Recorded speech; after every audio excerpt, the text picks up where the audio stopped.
Hola, ¿cómo estás? Yo soy Mari, espero que te encuentres bien y ahora daremos continuación a la lectura sistemática del electrocardiograma. Nos falta evaluar el eje cardíaco y analizar las ondas, intervalos y segmentos, ¿correcto? Empezamos. Saber el eje eléctrico, como sugiere su nombre, nos sirve para saber cuál es la dirección del flujo de electricidad a través del corazón durante la despolarización de los ventrículos.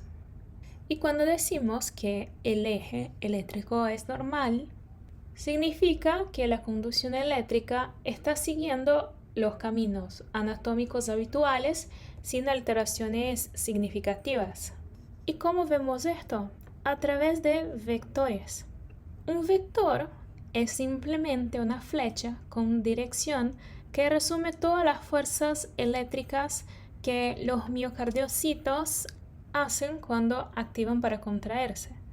Entonces, sabemos que la conducción eléctrica empieza en el nodo sinusal, que está en la aurícula, tiene que llegar hasta el nodo auriculoventricular, pasa por el tabique y esta actividad eléctrica, la orientación que hace es siempre, o debería ser siempre, hacia la izquierda y hacia abajo. Teniendo dos vectores que nos indican direcciones diferentes, como les dije, hay un vector que resume toda esta actividad eléctrica, que sería justo este vector que indica que la actividad eléctrica está yendo hacia abajo y hacia la izquierda.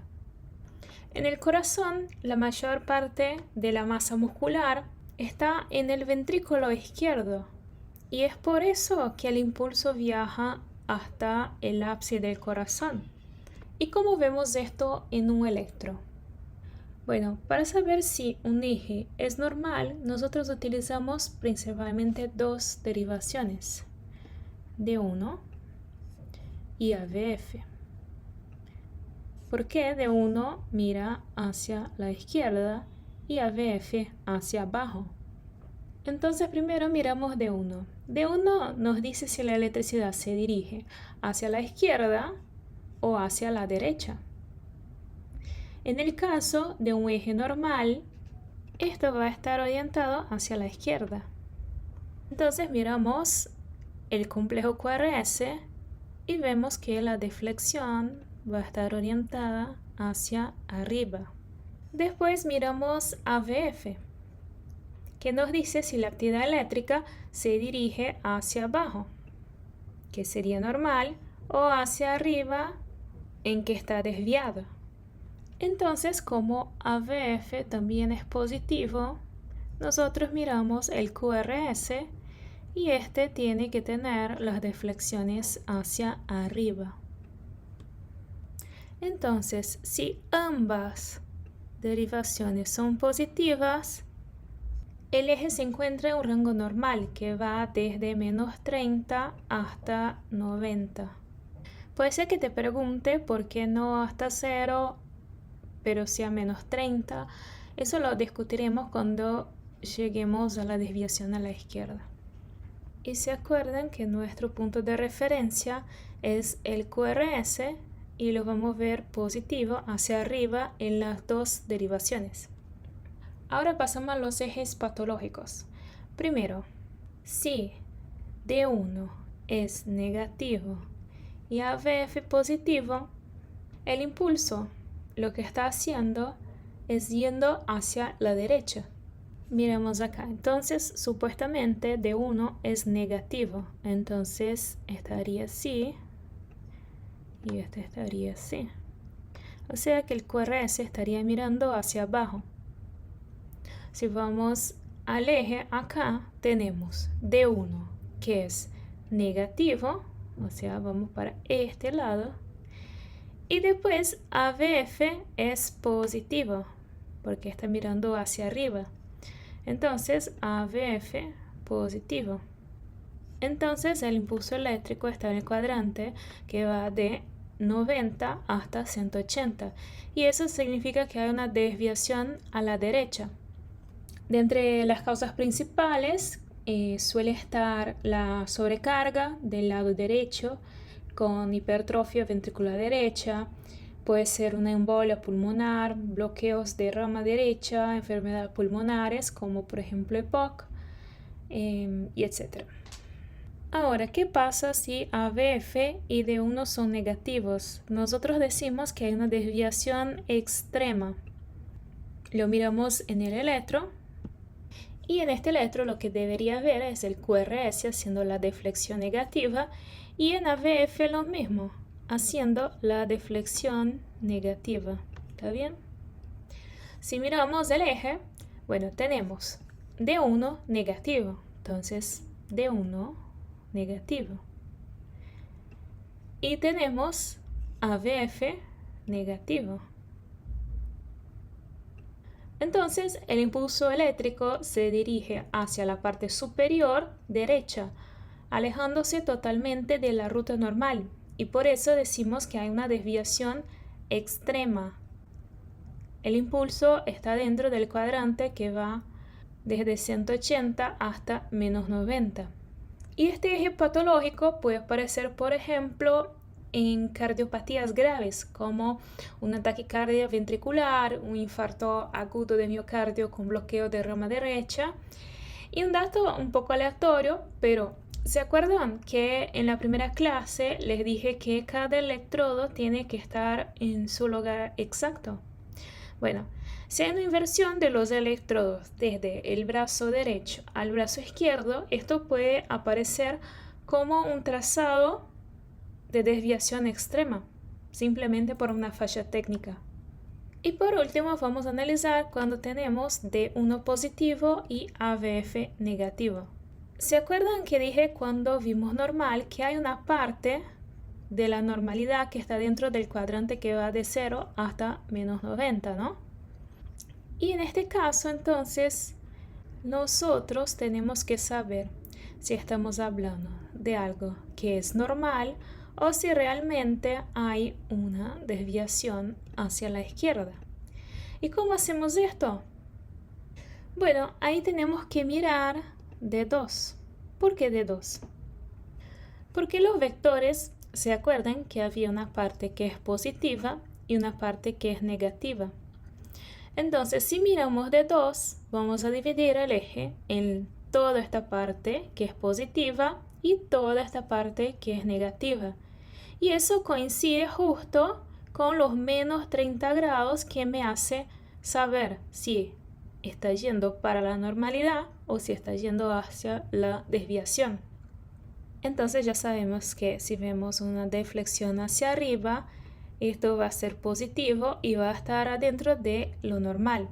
Pero en D2, si vemos una deflexión negativa, va a estar adentro de la desviación a la izquierda.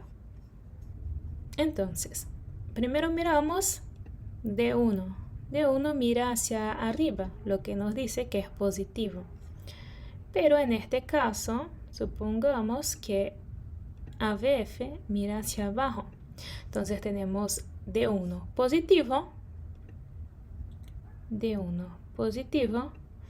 y AVF negativo.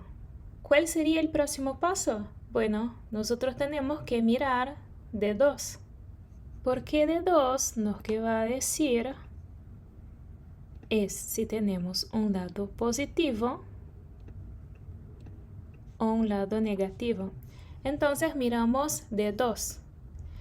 Si D2 es positivo, como está acá, la deflexión hacia arriba, nosotros sabemos que D2 está dentro de este lado. Entonces lo que corresponde a este eje es que está en esta parte, entonces está dentro de la normalidad. Ahora, si en D2 lo que nosotros vemos es que el QRS está yendo hacia abajo, eso nos dice que es negativo. Entonces al mirar D2, esto estaría de este lado. Entonces D2 está en un cuadrante entre menos 30 y 150. Pero ya habíamos visto AVF y D1.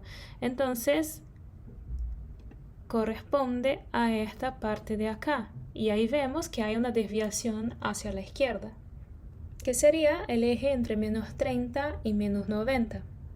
Y de entre las causas están la hipertrofia ventricular izquierda, infarto agudo de miocardio de cara inferior, y también puede verse en pacientes con cambios en la fisiología, como por ejemplo un paciente con obesidad. De eje cardíaco, esto es todo. Acá les dejé unas actividades, pero antes vamos a terminar todo el contenido teórico y después regresamos a las actividades. Bien, ahora hacemos la evaluación de las ondas, de los intervalos y segmentos. Al final de estas diapositivas está este cuadrito que tiene el componente que vamos a ver, lo que significa y la duración. Yo les recomiendo estar en esta página mientras estoy mostrándoles el resto en las líneas. Primero vamos a evaluar las ondas. La onda P marca el inicio del ciclo con la despolarización auricular y su normalidad se define por una duración menor a 0,12 segundos y una amplitud menor a 0,25 milivoltios. El complejo QRS representa la despolarización ventricular, que está dividido en la activación del tabique interventricular, que sería la onda Q, la despolarización de las cavidades inferiores de los ventrículos, que sería la onda R, y la masa más inferior final de los ventrículos, que sería la onda S. Se acuerden que eso se evalúa como un complejo, no es separado, pero les explico qué significa cada una. A veces la onda Q no aparece en un electro y esto es normal. La onda T representa la repolarización de los ventrículos. Esta suele ser asimétrica, la P suele ser más simétrica y la T asimétrica. Y debe ser positiva en casi todas las derivaciones, excepto AVR y V1. A veces aparece una onda U que le sigue a la onda T, que es como una finalización de la repolarización. Pasamos a los intervalos y segmentos. El intervalo PR mide el tiempo desde que el impulso sale del nodo sinusal hasta que inicia la despolarización ventricular, incluyendo la pausa necesaria en el nodo auriculoventricular que les comenté en la clase pasada. Y su rango normal suele ser entre 0,12 a 0,20 segundos, que corresponde entre 3 y 5 cuadraditos pequeños. El segmento ST representa el periodo de meseta, que es el ventrículo contraído sin flujo eléctrico. Es donde todo el ventrículo está despolarizado hasta llegar a la onda T, que empieza a repolarizar.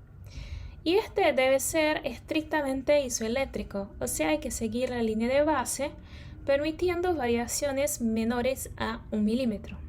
Y no se puede también descender más de 0,5 milímetros. La referencia que tenemos para saber si es isoeléctrico o no es el punto J. El punto J es básicamente cuando finaliza la onda S y empieza el segmento ST. Entonces, ¿dónde está el punto J? No se puede superar 1,5 cuadradito de altura. Y el intervalo QT comprende a toda la actividad eléctrica ventricular, o sea, la despolarización y la repolarización. Y este intervalo es importante hacer una corrección según la frecuencia cardíaca del paciente, porque este segmento puede variar si un paciente tiene una bradiarritmia o una taquiarritmia, pero no significa necesariamente que tiene un problema en la conducción ventricular propiamente dicha. ¿Y cómo hacemos esta corrección? A través de esta fórmula. Nosotros hacemos el QT corregido viendo cuál es el intervalo desde la onda Q hasta llegar al final de la onda T en segundos, y lo hacemos entre la raíz del intervalo R también en segundos. Y es normal que tenga entre 0,35 hasta 0,44, 46, eso dependiendo del sexo. El resultado en hombres tiene que ser menor a 0,44 segundos y menor a 0,46 segundos en mujer. Y por último, a modo de complementar la información, les dejo este cuadro para que puedan ver la importancia de saber identificar las caras del corazón, como vimos en la primera clase. Por ejemplo, la cara inferior, que corresponde a D2, T3 y AVF, que están intrínsecamente vinculadas a las arterias coronaria derecha y o a la arteria circunfleja. Y ahí pueden ver las relaciones según la cara con las derivaciones y cuál arteria está principalmente asociada a esta cara. Bueno, esto es todo del electro normal. Ahora voy a corregir la actividad sobre el eje eléctrico y en la próxima clase empezamos con los electrocardiogramas patológicos. Bueno, empezamos con este. Para sacar el eje, primero lo que tenemos que hacer es mirar D1 y AVF. Bien, miramos el QRS. Bueno, el QRS en D1 está hacia arriba. Esto significa que es positivo. Bien, vamos al eje. Tenemos D1. D1 es positiva. Ahora miramos AVF. AVF, los QRS son negativos. Venimos al eje, AVF negativo. Bien, ya empezamos con dificultad. ¿Qué tenemos que hacer ahora? Este electro puede ser normal si está dentro de la parte de la normalidad, o puede ser que tenga una desviación a la izquierda. ¿Cómo resolvemos esto? Miramos D2. D2, en este caso, miramos el QRS y es negativo. Entonces, si vamos al eje, D2 es negativo. Si es negativo, el eje tendría que estar para este lado. Y si ya vimos AVF y D2, sabemos que este eje está en esta parte. Por lo tanto, estamos en una desviación hacia la izquierda. Bueno, ¿qué evaluamos primero? D1. D1, los QRS son positivos. Después vemos AVF. AVF también es positivo. Ya sabemos que positivo y positivo está dentro de la normalidad, pero lo hacemos acá porque estamos en una etapa de aprendizaje, así que utilizamos todas las herramientas. Entonces tenemos D1, D1 positivo, vamos para acá. AVF positivo, vamos para acá. El eje está por acá. Por lo tanto, es normal. Pasamos al próximo. ¿Qué hacemos en este? Este es un poco distinto, que las derivaciones no están acá, sino están demostradas acá. Entonces, 1, 2, 3 sería 1, 2, 3. AVR, VL, AVF, AVR, VL, AVF. Primero miramos D1. D1 es negativa, la deflexión va hacia abajo. Si lo hacemos en el eje, D1 es negativo. Bien, después miramos AVF. AVF está acá. AVF es positivo. Mira hacia arriba. Y si vamos al eje, AVF es positivo. Entonces, tenemos un eje que está en este cuadrante. Por lo tanto, es una desviación hacia la derecha. ¿Y cómo sería si tuviéramos una desviación extrema? Bueno, tendríamos AVF negativo, que sería las deflexiones para abajo, y tendríamos D1 también negativo, como acá. Bueno, esto es todo. Espero que les haya gustado. Si tienen dudas pueden preguntarme y nos vemos en la próxima clase. Adiós.